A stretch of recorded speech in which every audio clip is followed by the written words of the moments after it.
Hay momentos en la vida en que el suelo desaparece debajo de tus pies y te quedas flotando en un vacío que nadie más puede ver. Para mí, ese momento ocurrió un martes por la tarde, cuando mi propio hijo me miró a los ojos y me dijo que ya no quería saber nada de mí, que era un peso muerto, que su vida sería mejor sin mi presencia. Tenía 65 años.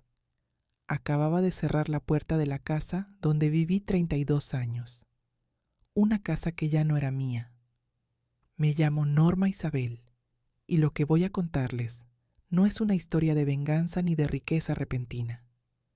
Es la historia de cómo perdí absolutamente todo, y descubrí que perder todo fue lo mejor que me pudo pasar.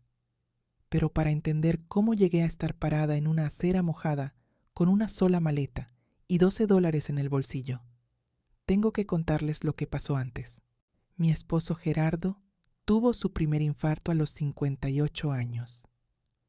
Un miércoles por la mañana, mientras desayunaba, lo encontré desplomado sobre la mesa del comedor, con la taza de café todavía humeando a su lado. Llamé a la ambulancia temblando tanto que casi no podía marcar los números. Cuando el médico me dijo que había sobrevivido de milagro, me arrodillé en el pasillo y lloré 20 minutos sin parar. En ese momento, lo único que le pedí a Dios fue que me lo dejara. Lo que no le pedí fue que, al recuperarse, Gerardo me dijera que quería empezar de nuevo, solo, o más bien, con otra persona. Los meses que siguieron al infarto los pasé prácticamente viviendo en ese hospital. Dejé mi florería, que había abierto con mis propios ahorros durante 15 años. Dejé las clases de costura que impartía los sábados. Le cocinaba comidas especiales que traía en recipientes desde casa. Le leía el periódico cuando la vista le cansaba. Dormí más noches en esa silla de hospital que en mi propia cama. Y cuando finalmente le dieron el alta, lo tomé de la mano y lloré de alegría. Él no lloró, sonrió. Y ahora entiendo que esa sonrisa no era para mí. La primera señal llegó 3 semanas después. Empezó a salir por las tardes con excusas que antes nunca había necesitado dar. Una reunión del club de dominó, una caminata médica, una visita a un amigo del trabajo que yo nunca había conocido en 30 años de matrimonio. Yo no quería ver lo que estaba frente a mis ojos. A veces el amor es también una forma de ceguera. Una noche, su teléfono vibró sobre la mesita de noche mientras él dormía. No soy el tipo de persona que revisa el teléfono de su pareja. Nunca lo había hecho. Pero algo más fuerte que yo me hizo tomarlo. El nombre en la pantalla era Graciela. Y el mensaje decía: ¿pudiste hablar con ella? Dejé el teléfono exactamente donde estaba. Me fui al baño, abrí el grifo del agua fría y me quedé mirando el espejo durante largo tiempo. La mujer que me devolvió la mirada parecía haber envejecido 10 años en 10 segundos. Cuando le pregunté al día siguiente, Gerardo ni siquiera intentó mentir demasiado. Me dijo que Graciela era solo una amiga, que yo estaba siendo paranoica, que después del infarto necesitaba espacio, aire, vida, que yo lo asfixiaba con mis atenciones. Me asfixiaba. Yo, que había dormido en una silla de hospital para no dejarlo solo. Yo, que había vendido mi florería para pagar la diferencia que el seguro médico no cubría. 120,000 pesos que había construido flor por flor durante 15 años. Se los entregué sin pensarlo 2 veces. La conversación final fue breve y brutal. Gerardo llegó un viernes con una pequeña maleta ya empacada. Me dijo que se iba, que la enfermedad le había enseñado que la vida era demasiado corta para vivir sin pasión. Le pregunté si Graciela era parte de ese descubrimiento. Me respondió que sí. No lloré, no grité. Me quedé de pie en el centro de la sala que habíamos decorado juntos y lo miré marcharse. La puerta se cerró, y el silencio que quedó fue el más pesado que he sentido en mi vida. Mi hijo mayor, Rodrigo, supo lo que había pasado antes de que yo pudiera contárselo. Gerardo lo había llamado primero. Siempre fue así entre ellos. Esperé 2 días antes de marcarle. Necesitaba creer que mi propio hijo estaría de mi lado. Me dijo que entendía a su padre, que los hombres que sobreviven un infarto cambian, que yo tenía que aprender a soltar. Le pregunté si sabía que había vendido mi negocio para pagar su rehabilitación. Hubo un silencio. Luego me dijo que eso había sido mi decisión, que nadie me lo pidió, que yo siempre había tenido esa tendencia al martirio. Tendencia al martirio. Colgué el teléfono con tanta calma que me asusté a mí misma. Mi hija menor, Valentina, vivía en otra ciudad. Cuando la llamé, escuché en el fondo de la línea la voz de Gerardo. Estaba allá. Me había ganado la mano incluso en eso. Valentina me dijo que me quería, pero que esto era complicado, que no quería ponerse en medio, que necesitaba tiempo para procesar. Mi propia hija necesitaba tiempo para procesar que su madre estaba sola y sin casa. El departamento donde habíamos vivido estaba a nombre de Gerardo. El dinero de la florería ya formaba parte de las facturas médicas de un hombre que ahora dormía con otra. Tenía una maleta con ropa, documentos en una carpeta de plástico y lo que quedaba en mi cuenta. 480 pesos y $12 que guardaba de un viaje de años atrás. Y una tormenta que se acercaba desde el oeste. El cielo llevaba todo el día poniéndose del color del plomo. La primera noche la pasé en el portal de una iglesia del centro. Al segundo día encontré un albergue municipal que admitía personas mayores. Era un lugar funcional, sin calidez, con camas de metal y una sola ventana por cuarto. Pero era techo. Y en ese momento el techo era todo. Me registré con la sensación extraña de quien cruza un umbral del que sabe que no podrá volver atrás, sin haber cambiado profundamente. La señora encargada me miró con una mezcla de compasión y practicidad. Me dijo que tenía 3 días de estancia gratuita. Después tendría que gestionar un permiso de extensión o buscar otra opción. 3 días. Esa noche no dormí. Escuché a las otras mujeres en la habitación, sus respiraciones, sus murmullos, algún llanto suave que nadie comentó por la mañana. Me pregunté si todas habíamos llegado ahí, pensando que algo así nunca nos pasaría a nosotras. Al tercer día, el cielo cumplió su amenaza. La tormenta llegó al mediodía con una violencia que hacía mucho no veía. El viento dobló los árboles del parque frente al albergue. Las calles se llenaron de agua en minutos. Yo salía precisamente en ese momento. Tenía que renovar mi permiso en una oficina a 8 cuadras y no podía posponerlo. Caminé bajo la lluvia con mi único paraguas, que el viento dobló y destruyó en 2 minutos. Me empapé hasta los huesos. La carpeta con mis documentos la metí debajo de la blusa para protegerla. Llegué a la oficina y encontré un cartel que decía que habían cerrado por emergencia climática. Me quedé parada bajo el pequeño voladizo de la entrada, mirando la lluvia caer, sin saber qué hacer. Fue entonces cuando escuché algo, un sonido pequeño, casi imperceptible entre el rugido del agua y el viento. Al principio creí que era un animal. Luego, cuando lo escuché de nuevo, supe que era una niña. Estaba metida entre 2 contenedores de basura a un lado del edificio. Tendría unos 8 años. Llevaba un abrigo azul marino de colegio privado, con un escudo bordado en el bolsillo. Completamente mojada, con el cabello pegado a la cara, temblando de una manera que me encogió el corazón. Me acuclillé frente a ella despacio, para no asustarla. Le pregunté cómo se llamaba. Tardó un momento, pero respondió. Se llamaba Luna, Luna Esperanza, y estaba perdida. Me contó, entre sollozos entrecortados, que iba con su abuelo al mercado cuando la tormenta se desató, que en el caos de la gente corriendo, soltaron las manos, que ella corrió en la dirección equivocada y ahora no sabía dónde estaba. Le pregunté si tenía teléfono. Sacudió la cabeza. Lo había dejado en casa. La miré temblar y tomé una decisión que no fue difícil. Fue, de hecho, la única que se podía tomar.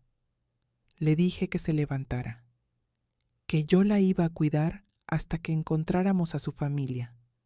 Me dio la mano con esa confianza ciega que solo tienen los niños pequeños, la que se entrega sin calcular el riesgo porque aún no ha aprendido a desconfiar del mundo. La envolví con el único suéter seco que cargaba en mi maleta. Busqué refugio. La única opción cercana era una ferretería con la persiana a medio bajar. El dueño, un hombre mayor con mandil gris y manos de trabajador, nos vio llegar y sin preguntar demasiado, nos indicó que pasáramos al fondo, donde una pequeña estufa de leña calentaba el almacén. Revisé mi bolsillo. $12. Era todo lo que me quedaba de valor inmediato. A una cuadra había una tienda de conveniencia que alcanzaba a ver desde la ventana. Salí corriendo bajo la lluvia y compré un chocolate caliente, una sopa de sobre, unas galletas. Gasté los $12 casi completos. Cuando regresé, Luna me esperaba con los ojos grandes y las manos extendidas hacia la estufa. Cuando le di el chocolate caliente, lo sostuvo con las 2 manos como si fuera un tesoro y me miró con una gratitud que ninguna persona adulta me había dado en mucho tiempo. Me senté a su lado en un cajón de madera y esperamos juntas a que la tormenta amainara. Durante las 2 horas que pasamos en esa ferretería, Luna me contó su vida con la naturalidad con que los niños cuentan las cosas que para ellos son simples y para los adultos son extraordinarias. Me dijo que vivía con su abuelo desde que tenía memoria, que su mamá había muerto cuando ella era muy pequeña, de algo en el corazón, que su papá vivía en otro país y mandaba dinero pero casi no llamaba, que el abuelo hacía unos tamales que nadie más en el universo sabía hacer igual. Me reí. Una risa genuina, de esas que hacía tiempo no salían de mí sin esfuerzo. Le pregunté si tenía miedo. Me dijo que ya no, que antes sí, cuando estaba sola, pero que conmigo ya no sentía miedo. Esas palabras me llegaron a un lugar muy hondo. Cuando la lluvia cedió, el dueño nos prestó su teléfono para llamar a emergencias municipales. Resultó que sí había un reporte de niña extraviada que coincidía con la descripción de Luna. Nos dijeron que esperáramos. 20 minutos después llegó un patrullero y detrás un taxi del que bajó corriendo un hombre de unos 70 años con el sombrero chorreando agua y el rostro descompuesto de miedo. Luna lo vio por la ventana y pegó un grito. Salió corriendo antes de que yo pudiera decir nada. Lo abrazó con las piernas y los brazos, llorando y riendo al mismo tiempo. Él la levantó del suelo y la apretó contra su pecho, con la desesperación de quien creía haber perdido lo más importante. Yo me quedé en la puerta de la ferretería, mojada, sin paraguas, con la maleta a mis pies y 4 pesos en el bolsillo. Pero no me sentía pobre en ese momento. Me sentía, de una manera que no sabría explicar, completamente en paz. El abuelo de Luna se llamaba Evaristo, don Evaristo Montoya. Tenía el cabello blanco perfectamente peinado, incluso después de haber corrido bajo la lluvia, y unos ojos cafés muy oscuros que cuando te miraban te hacían sentir que te veían completa. Cuando Luna le dijo que yo la había encontrado y cuidado, me miró de una manera que no supe descifrar en ese momento. Me extendió la mano, se la estreché. Le dije que no tenía que agradecerme nada, que cualquiera hubiera hecho lo mismo. Me miró fijamente. No, dijo en voz baja, no cualquiera lo hace. La patrulla ofreció llevarlos. Don Evaristo insistió en que yo también subiera. Dije que no era necesario. Fue Luna quien me tomó de la mano antes de subir. Me miró y me preguntó a dónde iba yo. Y por primera vez desde que comenzó todo, No supe qué responder. Don Evaristo lo notó, y sus ojos recorrieron mi maleta, mi ropa mojada, mi expresión de quien no tiene a dónde ir. Me dijo que subiera, sin más explicaciones, sin más preguntas. Subí.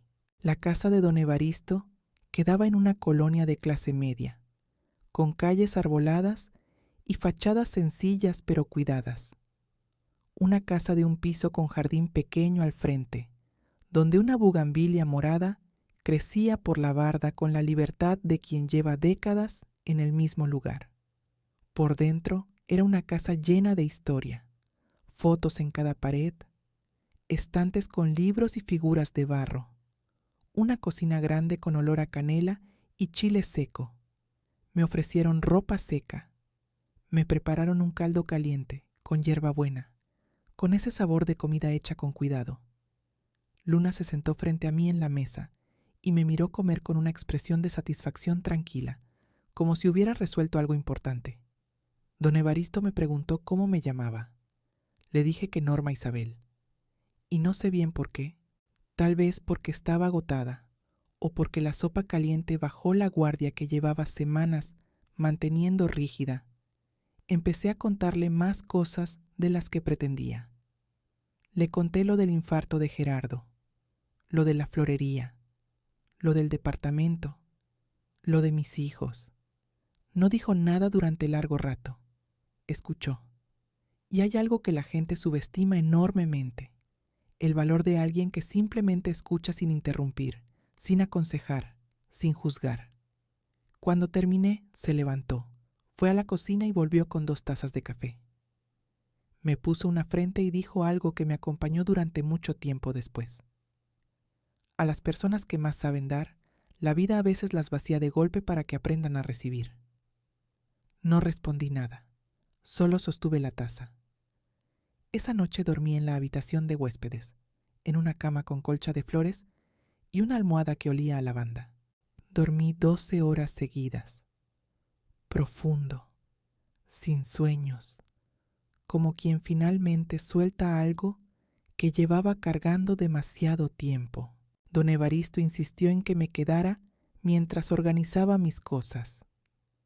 Dijo que la casa era grande para ellos dos, que unas semanas no era ningún inconveniente. Luna lo tomó como una victoria personal. Iba a mi habitación por las mañanas y me despertaba con su cara a centímetros de la mía, preguntando si quería desayunar hot cakes o huevos. Empecé a ayudar con las cosas de la casa, no porque se me pidiera, sino porque necesitaba sentirme parte de algo. Cocinaba, ayudaba a Luna con sus tareas. Salíamos juntas al mercado, y en esos días simples fui descubriendo algo que había olvidado. Me había olvidado de que me gustaba cocinar cuando no era una obligación, de que sabía escuchar, de que era capaz de hacer reír a una niña con cosas pequeñas. Durante tantos años había sido solo la esposa que aguantaba, la madre que resolvía, y que había perdido el hilo de lo que yo era en realidad. Una tarde, don Evaristo llegó del mercado con una bolsa de flores silvestres. Me las extendió sin decir nada. Le pregunté por qué. Me dijo que porque llevaba 15 años sin comprarle flores a nadie y que era tiempo de recordar que sabía hacerlo. Hubo algo en ese gesto tan pequeño que me sacudió por dentro. La llamada de Rodrigo llegó a la 3ª semana. Sonó seguro de sí mismo, con ese tono que usaba cuando quería que las cosas se resolvieran en sus términos. Me dijo que Gerardo estaba dispuesto a negociar, que si yo firmaba los papeles del departamento sin hacer problemas, me daría una cantidad razonable para empezar en algún lado. Le pregunté qué era razonable para él. Me dijo una cifra. Era menos de la mitad de lo que yo había aportado a las cuentas conjuntas, sin contar la florería. Le dije que hablaría con un abogado. Se puso tenso. Me dijo que no complicara las cosas, que lo importante era cerrar esto y seguir adelante. Colgué y me quedé sentada en el jardín mirando la bugambilia moverse, con el viento de la tarde. Don Evaristo salió un momento después con 2 vasos de agua fresca. Se sentó en la silla de al lado sin preguntar nada. Le conté lo de la llamada. Escuchó. Luego me dijo que él había tenido un socio durante 20 años que lo dejó sin nada de un día para otro, que había tardado mucho en entender que el daño que los demás nos hacen nunca vale tanto como el daño que nos hacemos nosotros mismos cuando aceptamos menos de lo que nos corresponde. Usted no vino a pedir lo que le sobra de su vida, me dijo. Vino a recuperar lo que es suyo. Esa semana busqué una abogada, una mujer joven y directa que escuchó mis documentos y mi historia con la atención de quien sabe que hay solución. Me dijo que tenía derechos, que los papeles estaban de mi lado si los usábamos bien. Empezamos el proceso. Una noche, Luna se quedó dormida temprano y don Evaristo y yo nos quedamos en la sala leyendo en silencio. En algún momento levanté la vista y lo encontré mirándome. Me preguntó si alguna vez había pensado volver a tener un negocio. Le dije que sí, pero que parecía imposible desde donde estaba. Me dijo que lo imposible era cuestión de ángulo, que él tenía un local pequeño, heredado de su hermano, que llevaba 2 años cerrado en una calle comercial del centro, que era demasiado pequeño para rentarlo bien, pero suficiente para algo con carácter. Lo miré. Me preguntó si sabía todavía hacer arreglos florales. Le dije que eso no se olvidaba. Sonrió. Esa fue, supongo, la segunda vez que el suelo se movió bajo mis pies. Pero esta vez no hacia abajo.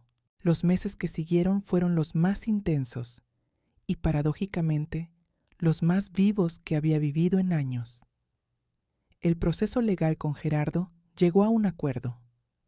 No fue lo que yo hubiera querido en un mundo ideal, pero fue justo, suficiente para tener un colchón real, no un favor de nadie. El local del centro lo abrimos a finales de octubre. Una florería pequeña, con estantes de madera rescatada, macetas de barro y un olor que desde el primer día llenaba la calle. Luna me ayudaba los sábados. Aprendió a hacer moños con listón y a distinguir las flores por nombre. Se paraba detrás del mostrador con una seriedad de adulta que hacía reír a los clientes. Don Evaristo llegaba a las tardes con café. Se sentaba en el banquito de la entrada y leía su periódico mientras yo atendía. No se metía en el negocio, no daba consejos que no se pidieran. Solo estaba, y esa presencia, esa compañía sin agenda ni condiciones, fue algo que tuve que aprender a recibir despacio. Un día llegó Valentina, sin avisar. Se quedó parada en la puerta mirando la florería con expresión que mezclaba sorpresa y algo que podría ser orgullo. Me dijo que Rodrigo le había contado lo del acuerdo, que le pareció que yo había peleado bien. No era una disculpa, pero tampoco era nada de lo que me hubieran dicho antes. Le ofrecí un café. Se quedó 2 horas. Cuando se fue, don Evaristo me preguntó cómo me había sentido. Le dije que rara, que no sabía si confiar todavía. Me dijo que la confianza no se daba de golpe, que se construía con el tiempo, como una florería, una flor a la vez. Lo que más me sorprendió, mirando hacia atrás desde donde estoy ahora, no fue la florería, ni el proceso legal, ni la nueva vida que fue tomando forma despacio. Lo que más me sorprendió fue descubrir que Luna, esa niña empapada que encontré temblando entre 2 contenedores de basura, había hecho algo que ningún adulto en mi vida había logrado en mucho tiempo. Me había recordado que yo también era capaz de importarle a alguien sin tener que sacrificar nada a cambio. Ella me quería porque yo le había dado chocolate caliente y le había cantado mientras esperábamos que pasara la tormenta. No porque le fuera útil ni porque cumpliera ninguna función, sino porque en el momento en que más miedo tenía, yo había estado allí, Eso era todo, y eso era suficiente. Una tarde, meses después, Luna llegó corriendo a la florería con un dibujo en la mano. Hubo 3 personas paradas frente a una casa con una flor enorme en el jardín. Me señaló las figuras. Era don Evaristo. Era ella. Era yo. Debajo había escrito con su letra de niña grande y torcida: mi familia. Me senté en el banco de madera de la florería y me quedé mirando ese dibujo durante un largo tiempo. Pensé en Gerardo, en Rodrigo, en los años en los que di todo de mí para construir algo que se deshizo como papel mojado en cuanto dejó de ser conveniente. Y luego miré ese dibujo y entendí que la familia no era la que nacía contigo, ni la que te elegía porque era lo esperado. La familia era la que se quedaba, la que aparecía en las tormentas, la que te veía a los ojos sin calcular qué podía sacar de ti. Han pasado casi 2 años desde aquella tarde en que me quedé varada frente a una oficina cerrada con $12 en el bolsillo y una tormenta sobre la cabeza. Esta mañana abrí la florería a las 8, como siempre. Luna ya estaba esperando en la puerta con su delantal puesto, porque los sábados no hay negociación posible. Ella trabaja en la florería y punto. Don Evaristo llegó a las 10 con pan recién comprado y el periódico doblado bajo el brazo. Trabajamos los 3 en silencio durante un rato, cada uno en lo suyo, y sin embargo completamente juntos. Al mediodía entró una señora mayor con cara de cansancio, de esas que uno reconoce porque uno las ha sido. Pidió un ramo pequeño, algo económico. Dijo que era para una amiga que estaba pasando por un momento muy difícil. Le armé el ramo con lo mejor que tenía. Le cobré lo mínimo. Me miró con una gratitud desproporcionada para tan poco. Y yo pensé, no es poco, nunca es poco. A veces lo más pequeño es lo que más pesa. Un chocolate caliente en una tormenta. Una mano extendida sin preguntar. Un ramo de flores para alguien que lo necesita. Esa noche, ya cerrada la florería, me senté en el jardín con un té entre las manos, mientras don Evaristo regaba la bugambilia y Luna hacía su tarea en la mesa de afuera. Me pregunté, como a veces me pregunto, ¿qué habría pasado si no hubiera habido tormenta ese día? Si hubiera llegado a tiempo a renovar mi permiso. Si no hubiera escuchado ese llanto pequeño entre los contenedores de basura. Luego dejé de preguntarme, porque lo que sé es esto. No perdí todo cuando Gerardo cerró esa puerta. Perdí lo que en realidad nunca me perteneció del todo. El miedo, la culpa, es la costumbre de necesitar aprobación para saber que existía. Lo que encontré, en cambio, no tiene precio. Y lo encontré precisamente porque no me quedó otra que abrir los ojos en la oscuridad. Si usted está pasando por una de esas tormentas que parecen no terminar, le digo lo que nadie me dijo a mí cuando más lo necesitaba. El otro lado existe. Y a veces, en el camino hacia allá, hay una niña perdida que te da la mano y te recuerda quién eres. Gracias por escuchar mi historia hasta aquí. Si le llegó al corazón, ya sabe lo que vale compartirla. Cuénteme en los comentarios desde dónde me está leyendo. Quiero saber hasta dónde llega esto.